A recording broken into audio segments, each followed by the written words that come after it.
The CIA ever transfer funds to NIH under an interagency agreement?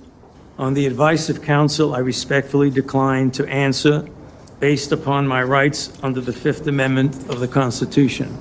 Dr. Fauci, did the NIH ever conduct research for or in coordination with any element of the intelligence community, CIA, ODNI? On the advice of counsel, I respectfully decline to answer based upon my rights under the Fifth Amendment to the Constitution. Were you ever made aware of gain-of-function research on monkeypox being conducted at the National Biodefense Analysis and Countermeasure Center and back at Fort Detrick?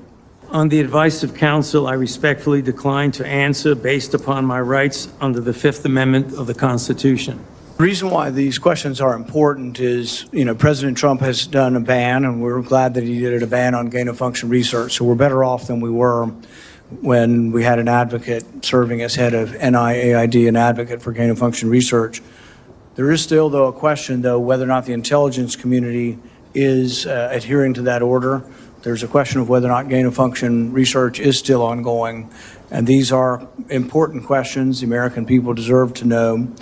Dr. Fauci, have you been read into any classified Department of Homeland Security program, any prospective special access program concerning gain-of-function research?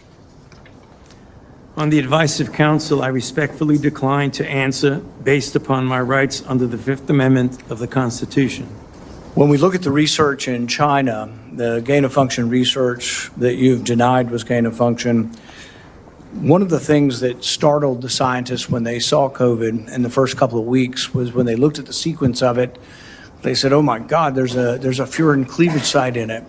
And in this particular family of coronaviruses, the sarbecoviruses, they'd never seen this before.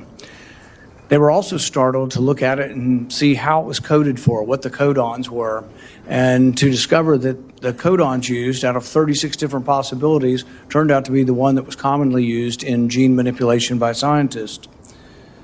Dr. Fauci, were the scientists at the Wuhan Institute of Virology capable of inserting a furin cleavage site into a coronavirus? On the advice of counsel, I respectfully decline to answer based upon my rights under the Fifth Amendment of the Constitution.